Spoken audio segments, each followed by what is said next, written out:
जय हिंद दोस्तों, स्वागत है आपका ऐसे कंसेप्ट एजुकेशन पे। आइए हम लोग राष्ट्रकूट वंश पढ़ रहे थे। कौन सा वंश? राष्ट्रकूट वंश पढ़ रहे थे। और इसके बाद इसके जो पहले का रहा हम लोग ध्रुव को पढ़ लिए थे। किसको? ध्रुव को पढ़ लिए थे। और आज हम लोगों को चर्चा करना है गोविंद तृतीय पर। किसको पर? गोविंद तृतीय पर। तो आइए हम लोग गोविंद तृतीय से शुरू करते हैं और कृष्ण द्वितीय तक पढ़ लेते हैं। हम लोग देखे थे कि 15 राजा को पढ़ना था हम लोग को राष्ट्रकूट वंश में। कितने राजाओं को? 15 राजाओं को हम लोग को राष्ट्रकूट वंश में पढ़ना था। तो आइए आज हम लोग गोविंद तृतीय को पढ़ते हैं। तो देखिए गोविंद तृतीय सबसे पहले था कौन? तो देखिए ये ध्रुव का पुत्र था। किसका? ध्रुव का पुत्र था एवं उसका उत्तराधिकारी बनता है। जैसे ही ध्रुव की मृत्यु होता है उसका पुत्र उसका उत्तराधिकारी बनता है, जिसका नाम गोविंद तृतीय था। कितना? गोविंद तृतीय। इसके पहले हम लोग देखे थे गोविंद द्वितीय। कौन? गोविंद द्वितीय। तो गोविंद द्वितीय कौन था? तो हम लोग देखे थे कि किसका? कृष्ण प्रथम का पुत्र था एवं उसका उत्तराधिकारी बना था। और गोविंद द्वितीय क्या करता है कि अपने कार्यकाल के दौरान ही दे देता है अपना कार्यकाल, अपने शासन की बागडोर अपने भाई ध्रुव को देता है। और वही ध्रुव के बेटा है ये गोविंद तृतीय। क्या? वही ध्रुव का बेटा है गोविंद तृतीय। जैसे ही ध्रुव की मृत्यु होता है गोविंद तृतीय उसका उत्तराधिकारी बनता है।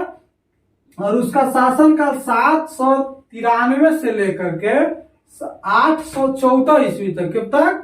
793 से लेकर के 814 ईस्वी तक गोविंद तृतीय का शासन कराता है। और ये ध्रुव का पुत्र एवं उसका उत्तराधिकारी होता है। और ये युद्ध हुआ था कनौज के जो त्रिपक्षीय युद्ध हुआ था, त्रिपक्षीय संघर्ष हुआ था, उसमें शामिल हुआ था। और जीत भी इसी का हुआ था। गोविंद तृतीय का ही जीत हुआ था। इसको में जीत गोविंद तृतीय का ही हुआ था। किसका? गोविंद तृतीय का ही। कनौज का जो त्रिपक्षीय संघर्ष चल रहा था, कनौज में जो युद्ध हो रहा था, त्रिपक्षीय युद्ध हो रहा था, उसमें गोविंद तृतीय भाग लेता है और उसमें जीत भी जाता है गोविंद तृतीय। तो पूछेगा क्वेश्चन कि कनौज के किसमें? कनौज के त्रिपक्षीय युद्ध में किसने जीता था? तो गोविंद तृतीय ने जीता था। कनौज में जो त्रिपक्षीय युद्ध चल रहा था उसको में गोविंद तृतीय जीतता है। कौन जीतता है? गोविंद तृतीय जीतता है। और देखिए पल्लव, पांड्य, चेर और गंग शासक, ये चारों शासकों को पराजित करता है। क्या? ये चारों वंश का जो शासक होता है, ये चारों वंश के शासकों को पराजित करता है। कौन पराजित करता है? गोविंद तृतीय। हम लोग क्या क्या देखे? इसका शासन काल 793 से 814 ईस्वी तक ये ध्रुव का पुत्र एवं उसका उत्तराधिकारी था।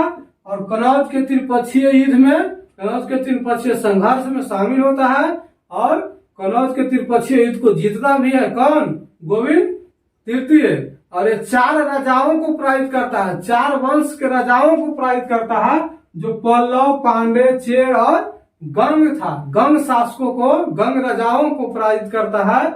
और उसके बाद क्या होता है? जिसको कहा जाता है कि राष्ट्रकूट वंश का शक्तिशाली शासक था। कैसा शासक था? शक्तिशाली शासक था एवं महानतम शासक कहा जाता है। क्यों? क्योंकि त्रिपक्षीय युद्ध को भी जीता। देखिए यहाँ 4 वंश के शासक को हराया था। कितने वंश? 4 वंश के शासक, पांड्य, पल्लव, गंग और चेर वंश के शासकों। क्या? पांड्य, पल्लव, चेर और गंग वंश के शासकों को हराता है। गैर वंश के शासकों को, शासक यानी राजाओं को हराता है। तो इसी के कारण इसको शक्तिशाली राजा कहा जाता है। क्या? शक्तिशाली राजा कहा जाता है, महानतम राजा कहा जाता है। उसके बाद आता है अमोघ वर्ष। क्या? अमोघ वर्ष। उसके बाद उसका उत्तराधिकारी बनता है। और इसका शासनकाल 814 से 878 ईस्वी तक रहता है। क्या? इसका शासनकाल, अमोघ वर्ष का शासनकाल 814 से लेकर के 878 ईस्वी तक रहता है। और ये अपने राजधानी को मानखेट बनाता है। कहाँ? जो अमोघ वर्ष हुआ ये अपने राजधानी को मानखेट बनाता है। कहाँ बनाता है? मानखेट। जो कौन सा राज्य में पड़ता है? तो कर्नाटक राज्य में पड़ता है। कहाँ? कर्नाटक राज्य में पड़ता है। तो मानखेट अपने राजधानी को बनाता है और ये कर्नाटक राज्य में पड़ता है। और उसके बाद क्या होता है कि ये जो अमोघ वर्ष देख रहे हैं हम लोग, अमोघ वर्ष जैन धर्म का अनुयायी था। कौन सा धर्म का अनुयायी था? जैन धर्म का। तो क्वेश्चन यहाँ से कैसे बनाया गया है, देखिए क्वेश्चन बनाया गया यहाँ से कि अमोघ वर्ष कौन सा धर्म को मानता था, किस धर्म का ये अनुयायी था? तो ये जैन धर्म का अनुयायी था। कौन सा वंश? जैन धर्म का अनुयायी था। कौन? अमोघ वर्ष। अपने राजधानी को कहाँ बनाया था? तो मानखेट। कहाँ? मानखेट बनाया था, जो मानखेट कर्नाटक में पड़ता है। कहाँ? कर्नाटक में पड़ता है। और ये कवि राजमार्ग प्रश्न उत्तर मालिका जो है ये 2 पुस्तक लिखा था। क्या? कवि राजमार्ग और प्रश्न उत्तर मालिका 2 पुस्तक, 2 किताब लिखा था। जो कौन भाषा में लिखा था? तो कन्नड़ भाषा में लिखा था। कौन भाषा में? कन्नड़ भाषा में लिखा था। और ये समझिए कि अमोघ वर्ष जो है, जो एक लेखक भी था। क्या था? लेखक भी था, जो कवि राजमार्ग और प्रश्न उत्तर मालिका 2 किताब लिखा था, 2 पुस्तक लिखा था और वो कन्नड़ भाषा में लिखा था। उसके बाद इसका एक दरबारी कवि था जिसका नाम था महावीराचार्य। जो हम लोग पीछे देखे, जब हम शुरू किए थे कौन सा? राष्ट्रकूट वंश। इसको में देखे थे साहित्यिक स्रोत का, साहित्यिक स्रोत। ये 4-5 किताब से क्या होता है? ये 4 किताब से देखिए, गणित सार संग्रह से भी और कवि राजमार्ग से भी और प्रश्न उत्तर मालिका से भी हम लोगों को राष्ट्रकूट वंश के बारे में जानकारी का पता चलता था कि कौन कौन वंश शासक किया, कितने राजाओं ने शासन किया, कौन सा राजा कब वंश शासन किया, ये सारा इस किताब में वर्णित है। तो देखिए कवि राजमार्ग किसने लिखा? तो अमोघ वर्ष। प्रश्न उत्तर मालिका किसने लिखा? तो अमोघ वर्ष। कौन सा भाषा में लिखा? तो कन्नड़ भाषा में। कौन सा भाषा? कन्नड़ भाषा में। उसके बाद उसका एक दरबारी कवि था। क्या? उसका दरबारी कवि था जिसका नाम था महावीराचार्य। वो कौन किताब लिखा था? गणित सार संग्रह लिखा था। महावीराचार्य जो है गणित सार संग्रह लिखे थे। और वो क्या था कि वो राष्ट्रकूट वंश के उस पुस्तक से राष्ट्रकूट वंश के बारे में जानकारी पता चलता है।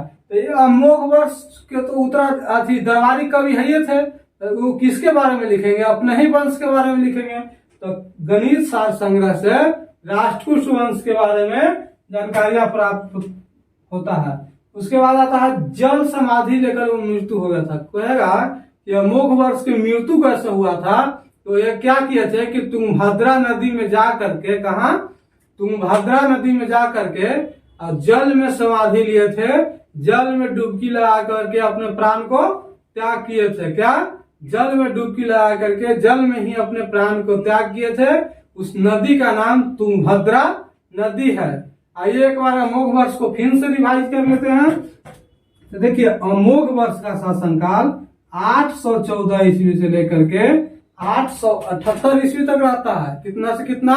814 ईस्वी से लेकर के 878 ईस्वी तक इसका शासनकाल रहता है। और ये अपने राजधानी को मानखेट बनाते हैं। कहाँ? मानखेट बनाते हैं। जो मानखेट आज कर्नाटक राज्य में स्थित है। कहाँ? कर्नाटक राज्य में स्थित है। और अमोघ वर्ष जो है तो जैन धर्म का अनुयायी था। कौन सा धर्म?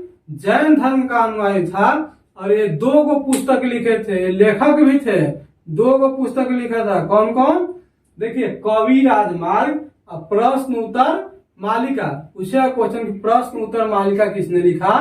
तो अमोघ वर्ष जो राजा है वो लिखा था। कवि राजमार्ग भी अमोघ वर्ष ही लिखे थे। कौन? अमोघ वर्ष ही लिखे थे। और ये दोनों पुस्तक जो है, ये दोनों पुस्तक जो है कन्नड़ भाषा में। कौन सा भाषा?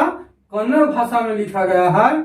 और इनके एक दरबारी कवि थे। कौन? महावीराचार्य। क्या? महावीराचार्य अमोघ वर्ष का दरबारी कवि था। जो कौन सा पुस्तक लिखा था? तो गणित सार संग्रह पुस्तक लिखा था। कौन सा पुस्तक? गणित सार संग्रह पुस्तक लिखा था, जिससे हम लोगों को राष्ट्रकूट वंश के बारे में जानकारियां प्राप्त होता है। उसके बाद ये क्या किया था अमोघ वर्ष कि तुंगभद्रा नदी में जा करके अपने प्राण को न्यौछावर कर दिया था। जल में समाधि लेकर के अपने प्राण को त्याग किया था। उसके बाद आते हैं हम लोग कृष्ण द्वितीय। क्या? कृष्ण द्वितीय। तो कृष्ण द्वितीय का शासनकाल 878 से लेकर के 914 ईस्वी तक था। कब से कब तक? 878 से लेकर के 914 ईस्वी तक कृष्ण द्वितीय का शासनकाल रहता है। और ये राष्ट्रकूट वंश का कहा जाता है कि राष्ट्रकूट वंश का सबसे कमजोर शासक था। क्या? कृष्ण द्वितीय को राष्ट्रकूट वंश का सबसे कमजोर शासक कहा जाता है। तो क्वेश्चन यहाँ से एग्जाम में पूछ सकता है कि राष्ट्रकूट वंश का सबसे कमजोर शासक, सबसे दुर्बल शासक कौन था? तो कृष्ण द्वितीय था। तो ये कृष्ण द्वितीय था कौन? तो देखिए, कृष्ण द्वितीय अमोघ वर्ष का पुत्र एवं उसका उत्तराधिकारी था। कौन था? अमोघ वर्ष का पुत्र था एवं उसका उत्तराधिकारी था। और यह सबसे दुर्बल, सबसे कमजोर शासक में गिना जाता था। कहा जाता है कि अगर राष्ट्रकूट वंश का नाम ले लिया जाए तो राष्ट्रकूट वंश में सबसे कमजोर शासक ये था, कृष्ण द्वितीय था। कौन था? कृष्ण द्वितीय था, जो अमोघ वर्ष का पुत्र था। किसका? अमोघ वर्ष का पुत्र एवं उसका उत्तराधिकारी था। अब पूरा शासन काल इसका क्या हुआ कि चालुक्यों से संघर्ष करते करते बीत गया। पूरा शासन काल इसका समाप्त हो गया चालुक्यों से लड़ाई करते करते, चालुक्यों पर लड़ाई करते करते, मगर जीत नहीं पाया था। और इसी कारण इसका सबसे दुर्बल शासक कहा जाता है। और कहा जाता है इसका पूरा शासन काल चालुक्यों से संघर्ष करते करते बीत गया। और ये मालवा जो एमपी में पड़ता है और काठियावाड़ जो गुजरात में पड़ता है, मालवा और काठियावाड़ पर विजय प्राप्त किया था। क्या किया था? विजय प्राप्त किया था। और पूरा शासनकाल इसका क्या था कि चालुक्यों से संघर्ष करते करते बीत गया था। तो कृष्ण द्वितीय का शासनकाल 878 ईस्वी से लेकर 914 ईस्वी तक रहता है। और ये अमोघ वर्ष का पुत्र एवं उसका उत्तराधिकारी होता है। और इसको सबसे दुर्बल शासक कहा जाता है। क्या? सबसे दुर्बल शासक कहा जाता है, क्योंकि यह चालुक्यों से संघर्ष करते करते इसका पूरा शासक बीत जाता है। और लास्ट में क्या होता है कि यह मालवा एमपी में जो पड़ता है, काठियावाड़ जो गुजरात में पड़ता है, ये दोनों जगह पर इसका जीत होता है। और इसके बाद का राजा जो है हम लोग अगला वीडियो में पढ़ेंगे। उम्मीद करते हैं आप लोगों को वीडियो पसंद आ रहा होगा, ये सीरीज पसंद आ रहा होगा। और अब हम लोगों को लगभग प्राचीन हिस्ट्री जो है वो प्राचीन हिस्ट्री अब हम लोगों को समाप्त होगा। 2-4 वीडियो 5 वीडियो और आएगा और हम लोगों को प्राचीन हिस्ट्री समाप्त हो जाएगा। 4-5 दिन में समाप्त हो जाएगा। उसके बाद हम लोग आधुनिक भारत मॉडर्न हिस्ट्री पर चलेंगे। किसको पर? मॉडर्न हिस्ट्री पर चलेंगे। मॉडर्न हिस्ट्री ऐसे पढ़ेंगे कि मजा आ जाएगा। क्या? मॉडर्न हिस्ट्री एकदम समझते हुए बढ़िया ठीक ढंग से पढ़ेंगे, जैसे कोई नहीं पढ़ाया होगा। देखिएगा, पढ़िएगा तो मजा आएगा। सारे क्वेश्चन, एक भी क्वेश्चन नहीं छूटेगा। ऐसा मॉडर्न हिस्ट्री पढ़ाएंगे जो बीपीएससी का एग्जाम तक आप लोगों को क्वेश्चन नहीं छूटेगा। उम्मीद करते हैं वीडियो का ये सीरीज पसंद आ रहा होगा आप लोगों को। और चैनल को सब्सक्राइब जरूर कर लें। अपना परिवार को बढ़ाने में सपोर्ट करें। चैनल को सब्सक्राइब और वीडियो को हो सके जितना से ज्यादा शेयर करें। और वीडियो पे कमेंट भी किया कीजिए कैसा वीडियो लग रहा है। धन्यवाद।